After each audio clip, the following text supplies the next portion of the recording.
கூடத்துல 8 வயது பேரன் முத்து வலது பக்கமும் 4 வயது பேத்தி விஜி இடது பக்கமும் நல்லா தூங்கிட்டு இருக்காங்க. அவங்க நடுவுல கைலாசம் படுத்திருக்காரு. மெட்டி ஒளியும் வலையோசையும் கேட்டு தலையை உயர்த்தி பாக்குறார் கைலாசம். கையில பால் டம்ளரோட மருமக சரசா படுக்கை அறைக்குள்ள நுழைவது அவருக்கு நல்லா தெரியுது. அவரை பார்த்ததும் சரசா தலையை கவிழ்த்துக்கிறா. கிழவருக்கு கொஞ்சம் குறும்புதான், இருந்தாலும் அவளை பின்தொடர்ந்து பார்வை போகுது. அவ அறைக்குள்ள போனதும் கிரீச்சென்ற ஒளியோட கதவு மூடுது. தொடர முடியாத பார்வை அந்த கதவுலயே முட்டிக்கிட்டு நிக்குது. ஆனா மூடிய கதவின் மீது ஒரு பெண் உருவம் சித்திரம் போல தெரியுது. அந்த பெண்ணுக்கு வயது 16 தான் இருக்கும். பவள உதடுகளுக்கு மேல ஊசலாடும் புல்லாக்கோடையும் முழங்கை வரைக்கும் இறக்கிய ரவிக்கையோடையும் சரசருக்கும் ஜரிகை நிறைந்த பட்டுப்புடவையை கட்டிக்கிட்டு கருமை படர்ந்து இருக்கும் புருவத்துக்கு கீழே மை தீட்டி பளபளக்கும் பெரிய விழிகளோட இளமையோட கூடிய வனப்போடும் வாலிப்போடும் நாணமும் நடுக்கமுமாய் இருக்கும் அந்த பெண் வேற யாரும் இல்ல, அவரோட மனைவி தர்மாம்பாலாச்சி தான். அவங்களோட இளமையான தோற்றத்தை தான் அவர் நினைவுல நிறுத்தி பாக்குறாரு. அந்த உருவம் மூடிய கதவுல இருந்து இறங்கி அவரை நெருங்கி வருது. வெட்கம், பயம், துடிப்பு, காமம், வெறி, சபலம், பவ்யம், பக்தி, அன்பு இத்தனையும் ஒரு அழகு வடிவம் பெற்று நகர்ந்து அவரோட பக்கத்துல வருது. கைலாசம் தாவி அணைக்க பாக்குறாரு. சமையலறை வேலையெல்லாம் முடித்து கூடத்திற்கு வந்த தர்மாம்பா பேரை பிள்ளைகளின் பக்கத்துல பாய விரிக்கிறாங்க. பக்கத்துல சத்தம் கேட்டதும் நினைவு கலைந்த கைலாசம் மனைவிய பாக்குறாரு. தலை ஒரு பக்கம் கால் ஒரு பக்கமா போட்டபடி தூங்கிட்டு இருந்த பேரனை புரட்டி சரியா படுக்க வைக்கிறாங்க.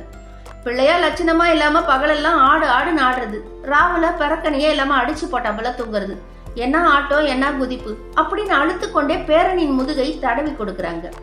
தன்னுடைய ஒரே மகன் கண்ணனுக்கு பிறந்த முதல் பிள்ளை, வயசு 8வது, வயசுக்கு ஏத்த வளர்த்தியா இருக்கு, சோரே திங்க மாட்டேங்கிறான் அப்படின்னு பெருமூச்சு விட்டுக்கிட்டே கவலைப்படுறாங்க தர்மாம்பாள். 4 வயது சிறுமி விஜயா பாய விட்டு தள்ளி படுத்திருக்கா. அவளையும் இழுத்து பாயில கடத்துறாங்க. 2 பேருமே பாட்டியோட வளர்ப்பு தான். பாட்டி அப்படின்னு சினுங்குறா குழந்தை. ஒன்னலடி கண்ணு தரையில கிடைக்கியே, அதான் தூங்கு தூங்கு அப்படின்னு முதுக தட்டி கொடுக்கறாங்க. கைலாசம் அமைதியா உட்கார்ந்துட்டு இருக்காரு. ஆனா அவரோட மனது மட்டும் தன்னோட பசுமை மாறாத இளமை காலத்து நினைவுகளை நினைச்சிட்டு இருக்கு. நீங்க இன்னும் குந்தி இருக்கீங்க, உங்களுக்கும் ஒரு தாலாட்டு பாடணுமா? பாலை குடிச்சுட்டு படுக்கப்படாதா? கொண்டு வந்து வச்சு எத்தனை நாளையாவது ஆறி போயிருக்கோம் அப்படின்னு சொல்லிக்கிட்டே அவருடைய கலைந்து கிடந்த படுக்கைய ஒழுங்குபடுத்துறாங்க. கொஞ்சம் கையால அந்த டம்ளரை எடுத்துக்கொடு அப்படின்னு கேக்குறாரு கைலாசம். பால் டம்ளரை வாங்கும் போது அவங்க கைய பிடிச்சுக்கிறாரு. ஆமா, படுத்து தூங்குங்கிறியே, எந்த சிரிக்கி மாவ எனக்கு வெத்தலை இடிச்சு கொடுத்தா அப்படின்னு சிரிச்சுக்கிட்டே அவங்கள பார்த்து கேக்குறாரு. ஆமா, சிரிப்புக்கு ஒன்னும் குறைச்சல் இல்ல, பிள்ளை இல்லாத வீட்டுல கிழவன் துள்ளி விளையாடினானா, கைய விடுங்க அப்படின்னு சொல்றாங்க தர்மாம்பாள்.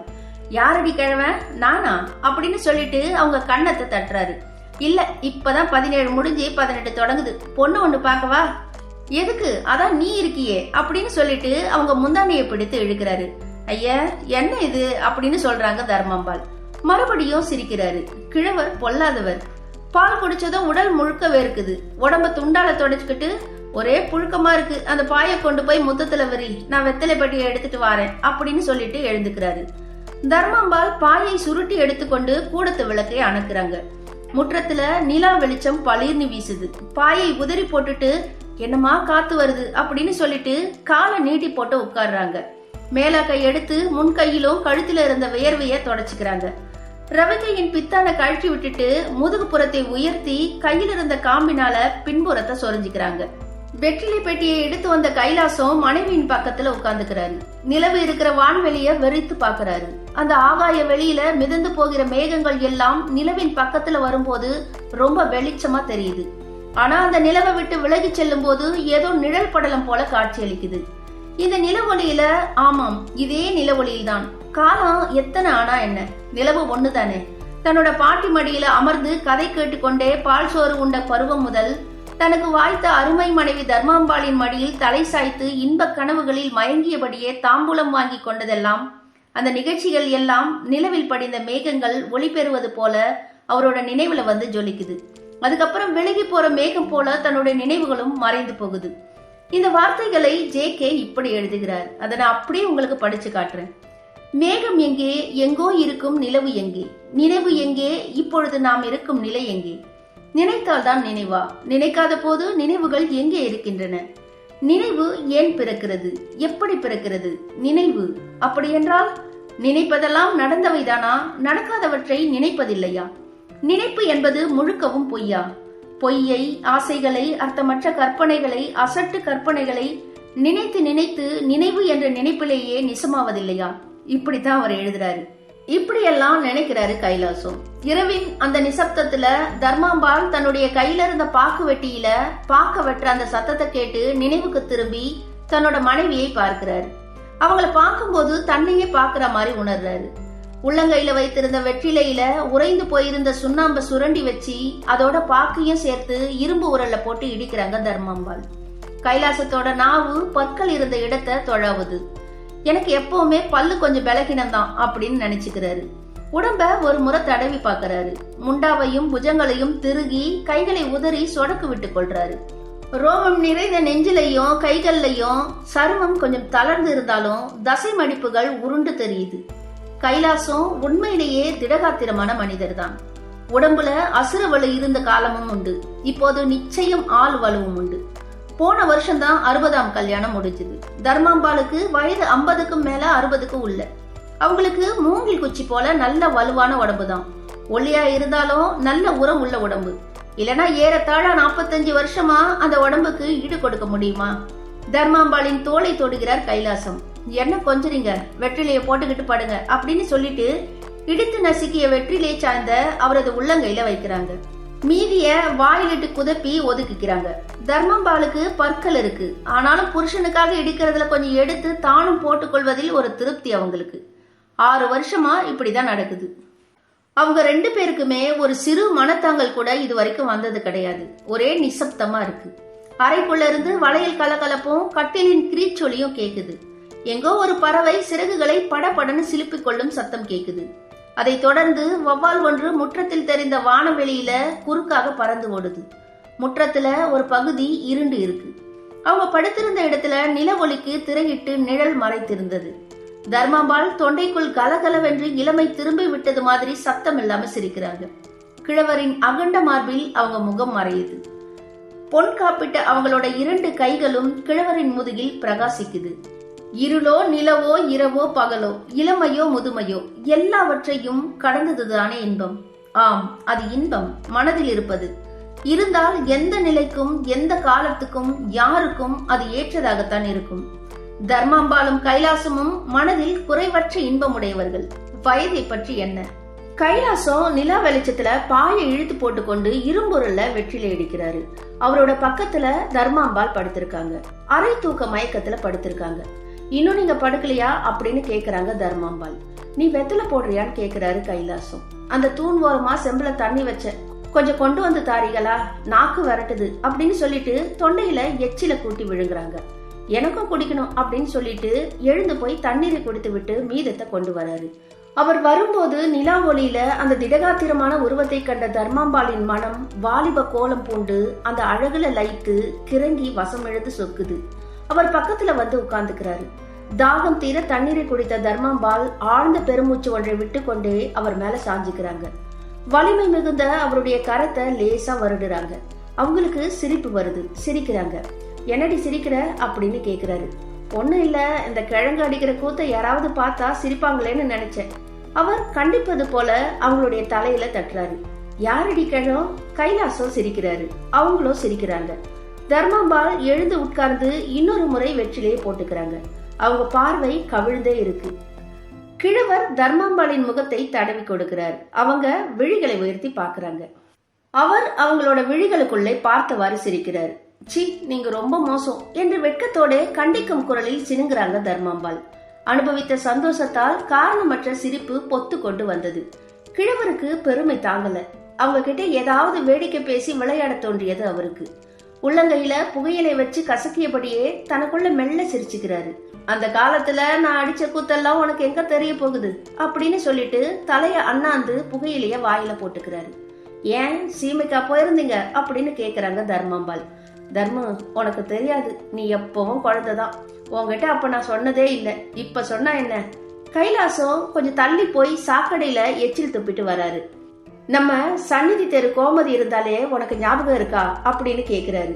ஜல் ஜல்லுன்னு காலில் கொலுசு போட்டுக்கிட்டு கருணாக போன்ற பின்னலை பின்னி போட்டுக்கிட்டு கண்களும் அதரங்களும் கதை சொல்ல நாட்டிய கோலத்தோட அந்த கோமதியின் உருவம் தர்மாம்பாளின் நினைவில் ஒரு கணம் வந்து நின்றது. அது மறையாமல் அப்படியே நிலைத்து நிற்குது. என்ன ஞாபகம் இருக்கா அப்படின்னு கேக்குறாரு. அந்த காலத்துல அவளுக்கு சரியா எவ இருந்தா? என்ன இருந்தாலும் தாசினா தாசிதான். அவங்கள மாதிரி சந்தோஷம் கொடுக்க வீட்டு பொம்பளைங்களால ஆகுமா அப்படின்னு சொல்லிட்டு இருக்கும் போதே தர்மாம்பாளின் கண்கள் கைலாசத்தின் முகத்தை அர்த்தத்தோடு வெறுக்குது. ஆனா மனம் மட்டும் ஓஹோ அந்த காலத்துல அவ நாட்டியனா பறந்து பறந்து ஓடுவாரே அதுதானா அப்படின்னு பற்பல நிகழ்ச்சிகளை முன்னால கொண்டு வந்து விசாரித்து கொண்டிருந்தது. கைலாசம் குறும்பும் குஷியுமாக பேசிக் கொண்டிருந்தார். என்ன ஒரு தடவை நீலகிரிக்கு மாத்தி இருந்தாங்களே, உனக்கு ஞாபகம் இருக்கா? கண்ணா அப்போ வயிற்றுல 7 மாசம். தர்மாம்பாளுடைய விழிகள் வெறித்து சுழலுது. ஆமா இது சத்தியம், இது சத்தியம். அவங்களுக்குள்ள ஏதோ ஒரு குரல் சொல்லிக்கிட்டே இருக்கு. அப்போ தனியா போனேன் நான் நினைச்சிட்டு இருக்க. போடி பைத்தியக்காரி. அப்போ அந்த கோமதி தான் என் கூட வந்தா. அப்ப உடம்பு சில கணக்கால இருக்கும். அதெல்லாம் ஒரு காலம். கடைசியில அவ என்ன சொன்னா தெரியுமா? கிழவர் தனக்குள்ள சிரித்து கொண்டார். ஆம்பளனா நீங்க தான் அப்படின்னு சொன்னான். கைலாசம் மறுபடியும் சிரிக்கிறாரு. அது என்ன சிரிப்பு? பொய் சிரிப்பா இல்ல மெய் சிரிப்பா? தர்மாம்பாளின் நெஞ்சில் ஆத்திரமும் துரோகமிழைக்கப்பட்ட வஞ்சிக்கப்பட்ட ஏமாற்ற வெறியும் தணலாய் தகிக்குது. நெசந்தானா அப்படின்னு கேக்குறாங்க. பின்ன பொய்யா? அதுக்கு என்ன இப்போ? எப்பவோ நடந்தது தானே. அட பாவி கிழவா, பொய்யோ மெய்யோ அவள் திருத்திக்காவது மாற்றி சொல்லக்கூடாதா? தர்மாம்பாள் கிழவிதான். கிழவி பெண் இல்லையா? துரோகி துரோகி என்று தர்மாம்பாளுடைய இதயம் துடிக்குது. ஆமா அது உண்மைதான், பொய் இல்ல. ஏனோ தர்மாம்பாளுடைய மனம் அதை நம்பிடுச்சு. பொய்யாக இருக்குமோன்னு சந்தேகிக்க கூட இல்ல.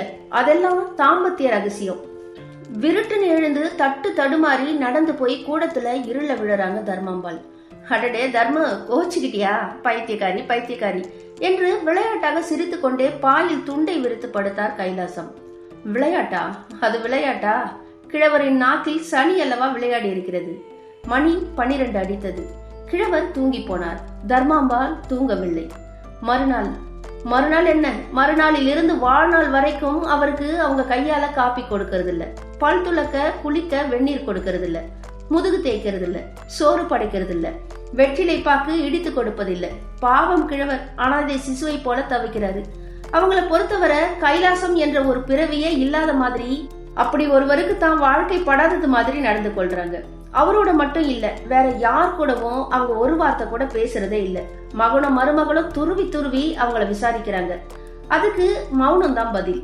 கிழவர் வாயை திறந்து என்னன்னு சொல்லுவார்? அவரும் மௌனமா தான் இருக்காரு. அன்னைக்கு இரவு குழந்தை விஜயா கேக்குறா, பாட்டி நீங்க தாத்தாவோட டூவா? தர்மாம்பாள் அதுக்கு ஒண்ணுமே பேசல. ஏன் தாத்தா பாட்டி யாரோடையும் பேச மாட்டேங்குது, நீ அடிச்சியா அப்படின்னு நச்சரிக்கிறான் முத்து. கைலாசத்துக்கு பொறுமை தாங்கல. என்னடி தர்மு, நான் விளையாட்டுக்கு பொய் தான் சொன்னேன். என்ன உனக்கு தெரியாதா? மனசார உனக்கு நான் துரோகம் செஞ்சிருப்பேன் நீ நினைக்கிறியா?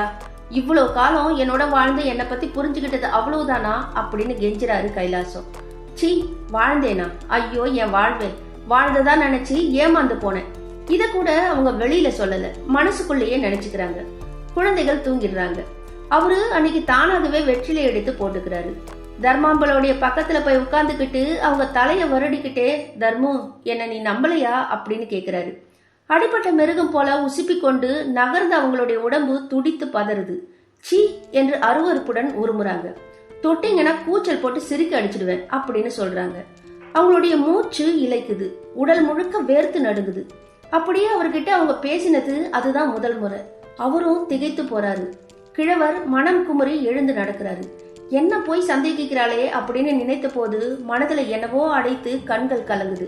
போறா, நல்ல கதிக்கு போக மாட்டா அப்படின்னு மனம் சபிக்குது. யாரும் மற்ற நாதியற்ற அனாதை போல தெரு திண்ணையில வெறும் தரையில படுத்துக்கிறாரு. தர்மாம்பாள் கையை பிடித்தது முதல் அன்றுதான் முதல் முறையாக அவர் கண்களிலிருந்து கண்ணீர் பெருகி வழியுது. எல்லாம் விதி, விதி என்ற முனகல். விதிக்கு வேலை வந்து விட்டது. இரவு மணி 8. தெருவாசப்படியில ஒரு கார் வந்து நிக்குது. கூடத்து அறையில தர்மாம்பாள் படுக்கையில படுத்து கிடக்குறாங்க. அவங்கள சுத்தி பேரனும் பேத்தியும் மகனும் மருமகளும் நின்னுட்டு இருக்காங்க. டாக்டர் ஊசி போடுறாரு. தெருவுல திண்ணை ஓரத்துல நிக்கிற கைலாசம் பதைக்கிற மனசோட ஜன்னல் வழியா எட்டி எட்டி பாக்குறாரு. உள்ள வர்றதுக்கு அவருக்கு அனுமதி இல்ல. டாக்டர் வெளியே வராரு. கண்ணன் டாக்டரோட பெட்டிய பின்னாடியே எடுத்துக்கிட்டு வரான். டாக்டர் பிழைப்பாளா அப்படின்னு கேக்குறாரு கைலாசம். டாக்டர் பதில் சொல்லாம தலைய கவிழ்த்துக்கிட்டே கைலாசத்தோட சோகத்தை மிதிச்சுக்கிட்டே போறாரு. கைலாசம் தன்னை மீறி வந்த ஆவேசத்தோட உள்ள ஓடுறாரு. தர்மு, என்னை விட்டுட்டு போயிடாத அப்படின்னு அழுகுறாரு. நீட்டி விரைத்து கொண்டு கட்டுல படுத்துட்டு இருக்கிற தர்மாம்பாளுடைய உடம்புல அங்கங்கள்ல அசைவு இல்ல, உணர்வும் இல்ல. உயிர் மட்டும் கொஞ்சம் ஒட்டிக்கிட்டு இருக்கு. நெற்றியில ஒரு ஈ பறந்து வந்து உட்காருது. நெற்றி சர்மம் புருவ விளிம்பு நெளியுது. கண்களை அகல விரித்து ஒரு முறை சுற்றி பார்க்குது. கண்கள் கலங்கிக்கிட்டே டம்ளர்ல இருந்த பாலை தாயோட வாயில குடிக்க கொடுக்கறான் கண்ணன். யாரு? கண்ணனா? பாலுல தானடா உறவு இருக்கு, அந்த உறவும் ரத்தாயிடும் அப்படின்னு மனசுக்குள்ள நினைச்சுக்கிறாங்க தர்மாம்பாள். பால் டம்ளர் இப்போ சரசா கிட்ட இருக்கு. 2 குழந்தைய வச்சுக்கிட்டு தவிப்பியே அப்படின்னு நினைச்சுக்கிறாங்க தர்மாம்பா. பேரன் முத்து பாட்டி பாட்டின்னு சினிங்கியபடியே பாலை ஊத்துறான். அவனை அப்படியே அள்ளி அணைத்து கொள்ள துடிக்கிறது போல கண்கள் பிரகாசிக்குது. பயந்து ஒண்ணுமே புரியாம குழம்பி நிற்கும் பேத்தியுடைய பிஞ்சு கரங்களால பாட்டியின் உதடுகளுக்கு இடையே பால் வார்க்கும் போது அதுல தனி இனிப்பு மாதிரி முகத்துல அபூர்வ கலை வீசுது. மடக்கு மடக்குன்னு பால் உள்ள இறங்குது. மேல் துண்டுல முகத்தை மூடிக்கிட்டு உடல் பதறி குலுங்க வந்து நிக்கிறாரு கைலாசம். இந்த நிலையிலாவது தன்னை மன்னிக்க மாட்டாளான்ற ஒரு தவிப்பு அவருக்குள்ள இருந்துகிட்டே இருக்கு. அவர் கைகள் பால் டம்ளரை எடுக்கும் போது நடுங்குது. தர்மு, தர்மு, என்ன பார்க்க மாட்டியா தர்மு அப்படின்னு சொல்றாரு. யாரது? அவள் விழிகள் வெறித்து சுழலுது. தாளாத சோகத்துல துடிக்கும் உதடுகள்ல கண்ணீரோட புன்சிரிப்பையும் வரவழைச்சுக்கிட்டு பால் டம்ளரை அவங்க உதட்டுல வைக்கிறாரு கைலாசம். பற்களை கிட்டிக்கிட்டு வலிப்பு கண்டது போல முகத்தை வெட்டி இழுத்துக்கிட்டு தர்மாம்பாளின் முகம் தோல்ல சரியுது. கடைவாயில பால் வழியுது. ஐயோ மாமின்னு சரசாவின் குரல் வெடிக்குது. பாட்டின்னு தாயை கட்டிக்கிட்டு அழுகுறான் முத்து. குழந்தை விஜி ஒண்ணுமே புரியாம விழிக்கிறான். கண்ணன் தலையை குனிஞ்சுக்கிட்டு கண்ணீர் வடிக்கிறான். கைலாசம் நிமிர்ந்து நிக்கிறாரு. அவருடைய முகம் புடைத்து கண்கள்ல கண்ணீரும் கோபமும் குழம்ப செக்க சிவந்து ஜொலிக்குது. கைலாசம் கிழவர் தான், ஆனாலும் ஆண் இல்லையா? இவளுக்கு என் கையால கொல்லி கூட வைக்க மாட்டேன் அப்படின்னு சொல்லிட்டு கையில இருந்த பால் டம்ளரை வீசி எறிகிறாரு. அறையை விட்டு வெளியே வராரு. முற்றத்து நிலவுல பால் டம்ளர் கணக்கணன் ஒலித்து கொண்டு உருண்டு கிடக்குது. அன்று அந்த கடைசி இரவுல அவங்க படுத்து கிடந்த இடத்துல கொட்டி கிடந்த பால்ல நிலாவின் கிரணங்கள் ஒளி வீசி சிரிக்குது. ஆம், அதே நிலவுதான். முற்றும்.